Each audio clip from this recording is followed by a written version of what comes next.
오늘 함께 나누실 하나님의 말씀 시편 23편 1절에서 6절까지의 말씀입니다. 시편 23편 1절에서 6절 구약성경 페이지수 818페이지가 됩니다. 우리 함께 합독하도록 하겠습니다. 여호와는 나의 목자시니 내게 부족함이 없으리로다. 그가 나를 푸른 풀밭에 누이시며 쉴만한 물가로 인도하시는도다. 내 영혼을 소생시키시고 자기 이름을 위하여 의의 길로 인도하시는도다. 내가 사망의 음침한 골짜기로 다닐지라도 해를 두려워하지 않을 것은 주께서 나와 함께 하심이라. 주의 지팡이와 막대기가 나를 안위하시나이다. 주께서 내 원수의 목전에서 내게 상을 차려주시고 기름을 내 머리에 부으셨으니 내 잔이 넘치나이다. 내 평생의 선하심과 인자하심이 반드시 나를 따르리니 내가 여호와의 집에 영원히 살리로다. 아멘. 우리 시편 23편 말씀을 통해서 여호와는 나의 목자라는 말씀의 제목으로 은혜 나눕니다. 우리 옆에 계신 우리 성도님들 앞뒤로 인사했으면 좋겠습니다. 여호와는 나의 목자십니다. 아멘. 무더위가 계속되는 이때 정말 여호와께서 우리 하나님께서 나의 목자 되셔서 나를 쉴만한 풀밭과 또 물가로 인도하시는 주님 되심을 고백하시며 나가는 우리 성도님 모두 되시기를 축복합니다. 현대인들은 우울증과 외로움이 더해가는 이 부족한 시대를 살아가고 있습니다. 교회가 자신을 만족시키기에 부족하다고 느껴서 교회에 나가지 않는 사람들도 많습니다. 그런 사람들에게 부족함이 없는 그 만족을 주려면 어떻게 해야 할까요? 시편 23편의 다윗처럼 정말 내게 부족함이 없습니다 라고 고백하려면 어떻게 해야만 하는 것일까요? 이 광야는 부족함이 일상인 곳입니다. 광야에서 목축하는 것을 본 이 18세기 어떤 순례자는 팔레스타인 양들은 이 돌을 먹고 자란다 이렇게 기록을 했습니다. 실제로 풀이라고는 찾아볼 수 없는 이 돌밭에서 양들이 무언가 먹고 있는 광경을 그곳에서는 자주 볼 수 있다는 것이죠. 다윗은 바로 이러한 광야에서 목동 생활을 했습니다. 숲이나 농경지가 아니라 이 광야에서 유목민과 같은 생활을 하면서도 부족함이 없다라는 그 고백을 한 것입니다. 그렇기에 이런 광야를 이해하지 못하고 또 광야를 기반으로 시편 23편을 보지 못하면 우리가 본문을 오해할 수 있다는 것입니다. 그래서 시편 23편은 광야와 함께 읽어야 한다는 것이죠. 1절에서 여호와는 나의 목자시니 내게 부족함이 없으리로다. 다윗은 여호와는 나의 목자시고 나는 그의 양이라고 고백합니다. 광야의 양과 목자의 관계는 한마디로 생명의 관계입니다. 광야에서 양은 목자 없이는 생존이 불가능합니다. 광야는 부족함이 너무 많은 지역이고 양은 상대적으로 그 부족함을 채울 수 없는 연약한 존재이기 때문입니다. 2절에서 그가 나를 푸른 풀밭에 누이시며 쉴만한 물가로 인도하신다. 이렇게 고백합니다. 유대 광야는 이스라엘의 이 동쪽에 위치를 합니다. 그리고 우리나라의 이 강원도의 태백산맥처럼 동쪽과 서쪽을 가르는 그런 산지가 이스라엘에도 있습니다. 지중해 습한 바람이 불어와서 이 서쪽은 숲을 만들어주지만 이 동쪽에는 아라비아 사막이 있습니다. 그래서 더운 바람을 불게 해서 이 동쪽은 지속적인 광야를 이룹니다. 그러나 겨울에 서쪽에서 불어오는 비바람이 이 산지에 부딪힌 뒤에는 이슬비가 이 광야에 내려서 일부분이 초지가 되기도 합니다. 그렇게 잠시 내린 비로 광야는 이 푸른 풀밭이 되지만 건기가 되면 다시 광야로 돌아갑니다. 이런 환경에서 양들은 어떻게 살아갈까요? 양은 광야에 살기에 치명적인 약점이 있습니다. 첫 번째로 이 양은 이 머리가 나쁩니다. 양들이 들으면 기분이 나쁘겠지만 사실입니다. 양은 기억력이 좋지 않아서 이 밖을 나가면 집을 잘 찾아오지 못하는 짐승입니다. 그래서 목자의 인도가 필수적이라는 것이죠. 예수님께서 99마리 양을 두고 길 잃은 이 한 마리 양을 찾으러 가는 비유를 하신 이유는 그 양이 이 돌아오는 방법을 몰라서 그날 밤 들짐승의 밥이 되기 때문입니다. 기억력이 좋지 않으니까 이 전날에 먹었던 풀밭도 찾아가지 못합니다. 방금 마셨던 물가도 찾지 못합니다. 그냥 흘러가는 시간을 따라서 살 수밖에 없습니다. 우리도 광야에 놓인 양이라는 것이죠. 먹을 것, 마실 것, 특별히 영생의 양식이 어디 있는지 찾지 못하는 그런 어리석은 존재입니다. 그러기에 목자가 되시는 예수님의 인도하심이, 이 성령님의 불기둥과 구름기둥의 인도하심이 우리에게는 필수적이라는 것입니다. 두 번째로 양은 눈이 나쁩니다. 양은 생명이라고 하죠. 광야에서 이 풀 색깔과 흙 색깔을 거의 구분하기가 힘이 듭니다. 푸른 풀이 났다고 해도 습한 지역 위주로만 드문드문 풀밭이 형성됩니다. 그런데 양은 색을 분별하지 못할 뿐 아니라 멀리 내다볼 수도 없는 근시라는 겁니다. 푸른 풀밭이 어디 있는지 알 수 없습니다. 그래서 양에게 목자는 생존을 위한 필수적인 존재입니다. 목자는 멀리 바라보고 양들을 인도할 뿐만 아니라 풀이 났던 자리를 기억해서 그리로 인도하기 때문입니다. 3절에서 내 영혼을 소생시키시고 자기 이름을 위하여 의의 길로 인도하신다. 목자 되신 여호와와 함께하는 삶은 영혼이 회복되는 삶입니다. 광야에서 얻는 풀과 물은 상대적으로 큰 만족감을 줍니다. 이스라엘에서 이 광야 트레킹을 하는 중에 그 전열에서 이탈해서 이 길을 잃은 분이 있었습니다. 탈수 증세를 심하게 보여서 광야 황구석에 정말 오물이 떠다니는 그 물을 먹였다고 합니다. 2리터 가까운 그 더러운 물을 마셨는데 이 탈이 나기는커녕 정신이 들며 영혼이 소생되는 경험을 했다는 것이죠. 이처럼 주님은 우리의 영혼을 소생시키는 광야의 샘으로 우리를 인도하십니다. 4절에 내가 사망의 음침한 골짜기로 다닐지라도 해를 두려워하지 않을 것은 주께서 나와 함께 하심이라. 주의 지팡이와 막대기가 나를 안위하시나이다. 이 광야의 샘은 대부분 이 골짜기에 위치합니다. 이 비는 광야가 아닌 산 위에 내리지만 이 빗물이 동쪽 광야로 흘러 들어갑니다. 그래서 기드론 시내에서 시작된 계곡은 기드론 골짜기를 이루고 베들레헴 근처를 지날 때에는 이 200m가 넘는 깊은 협곡을 이룬다는 것이죠. 샘물도 이런 계곡에 위치합니다. 그러나 이곳에는 물만 있는 게 아닙니다. 하이에나와 늑대 같은 들짐승들이 숨어 있습니다.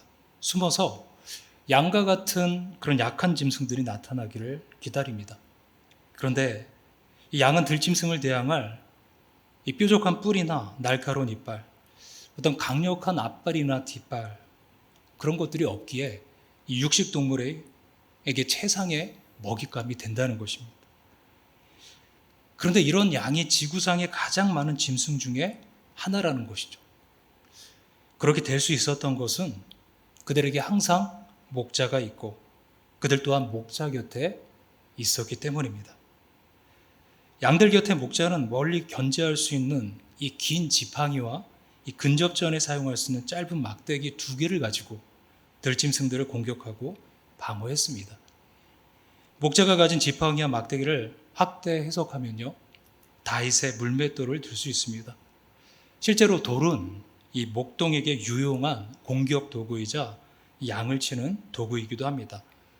양이 다른 길로 가려고 할 때 목자가 돌을 들어서 양 옆으로 던지면 놀라서 바로 가게 됩니다. 그런데 목자가 돌을 잘못 던지면 큰일입니다. 양을 맞춰서 머리를 상하게 할 수 있기 때문이라는 것이죠. 그래서 이 말씀을 묵상하다 보면 말씀을 전하는 자들도 돌 던지는 연습을 잘해야 된다는 것이죠.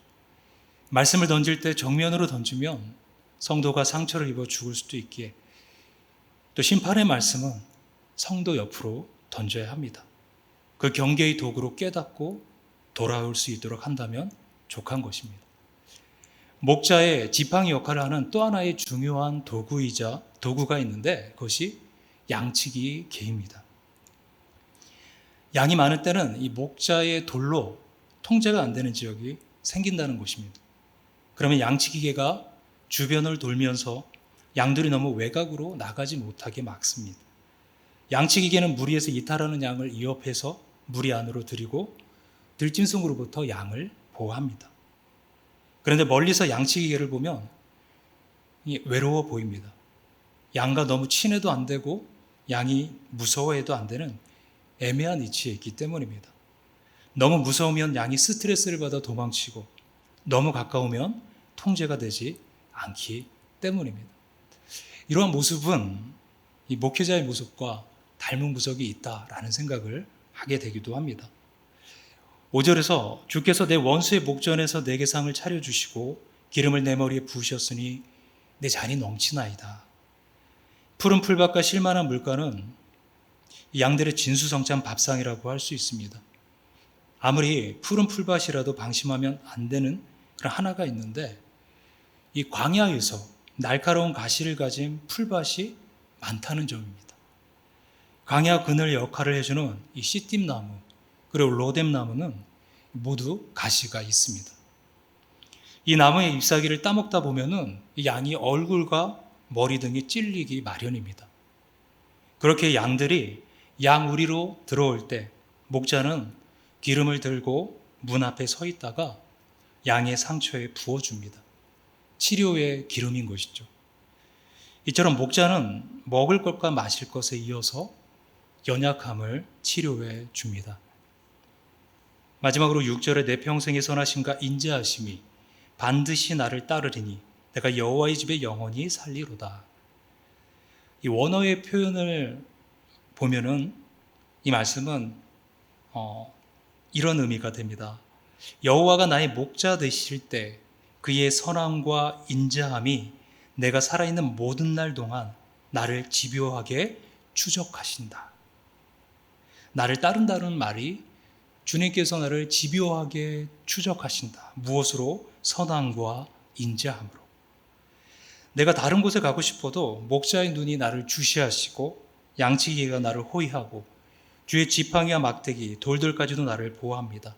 기억력이 좋지 않고 공경부기가 없는 연약한 양 같은 우리를 인도해서 선을 이루시고 또 사랑받고 신뢰할 수 있는 존재로 만들어 주신다는 것입니다. 그러니 다른 길로 갔다가도 목자의 음성을 듣고 영원한 집, 여호와의 집으로 들어갈 수 있는 것입니다. 우리가 양 우리를 알면 다윗이 말하는 여호와의 집에 대해서 더 깊이 이해할 수 있습니다. 유대 광야는 이 석회암으로 이루어져 있어서 자연 동굴이 많습니다. 목자들은 이러한 동굴을 개조해서 양 우리를 만듭니다. 반원 모양의 동굴 앞에 타원형 모양의 돌담을 쌓고 그 위에 광야에서 자주 얻는 가시덤불을 얹어 놓습니다. 들짐승들이 밤에 뛰어넘지 못하게 하기 위함입니다. 그런데 양 우리의 가장 취약점은 문입니다. 가시가 있어도 호술할 수밖에 없고 양 우리의 가시덤불도 이 안전을 보장하지 못하기에 목자들의 대부분은 우리의 양을 넣고 양의 문 앞에서 잠을 잡니다. 특히 양치기개가 없을 때는 더욱 그렇습니다. 그렇게 하나님의 보호가 있는 양, 우리가 바로 여호와의 집인 것입니다. 예수님은 이런 양우리에서 태어나셨습니다. 양들의 채취, 노린내가 진동하는 지저분한 양털이 이리저리 날리는 그러한 곳에서 태어나신 것이죠. 누일 곳이 없어서 여물통인 구유에 누이셨습니다. 하늘의 영광을 버리고 오신 만왕의 왕 구세주가 비참하게 오신 것입니다. 그러나 여기에 의미가 있습니다. 예수님이 양 우리의 오심으로 우리와 함께하는 선한 목자가 되셨다는 것입니다. 선한 목자 되신 예수님은 양과 함께하는 임마누엘 하나님이 되셨을 뿐만 아니라 양을 지키기에 양의 문 앞에서 밤을 지새우는 양의 문이 되셨습니다. 그러니 우리는 양의 집, 여호와의 집에서 안전하게 영원히 거할 수 있는 것입니다. 이제는 시편 23편은 이 부족함이 상존하는 광야가 배경입니다. 목동 생활을 했던 다윗은 광야에서 양과 목자의 관계가 어떠한지 잘 알았습니다. 한마디로 목자를 떠난 양은 하루 안에 죽습니다. 그래서 여호와는 나의 목자신이라는 말은 여호와는 나의 생명입니다 라는 신앙 고백입니다. 나는 주님을 떠나서는 단 하루도 살 수 없는 존재입니다 라는 고백입니다. 실제로 양은 기억력이 좋지 않아서 혼자서는 집에 돌아오지 못합니다. 말씀드렸다시피 생명의 근시입니다. 멀리 볼 수 없어서 목자를 의지해야 합니다. 양은 약합니다. 어떤 공격 도구도 없어 목자의 지팡이와 막대기를 의지해야 합니다. 그러나 그러한 양에게 큰 강점이 있습니다. 바로 목자의 음성을 듣는 귀가 발달되어 있습니다. 예수님도 인정한 최고의 율법 신명기 6장 4절은 쉐마라고 불립니다. 곧 들으라 라는 것입니다.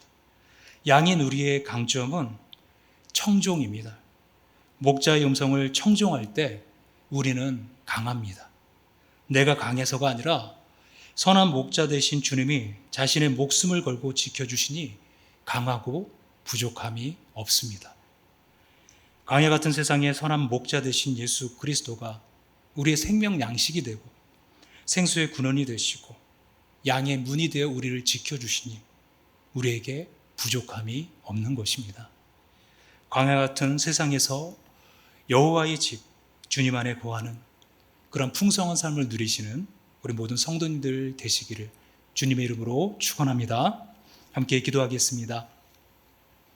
살아계신 하나님 아버지 감사를 드립니다. 광야 같은 세상 속에서 우리를 홀로 두지 아니하시고 나의 목자, 우리의 목자가 되어주셔서 우리를 풀밭으로 쉴만한 물가로 인도해 주시니 감사를 드립니다. 우리가 그 무엇도 아닌 우리 주님만을 바라보며 주님의 음성을 청종함으로 이 땅의 삶 속에서 주님과 동행하며 믿음으로 승리할 수 있는 주의 모든 자녀들 되게 하여 주시옵소서. 주님 앞에 우리 모두를 의탁하오며 거룩하신 우리 주 예수님의 이름으로 기도합니다. 아멘.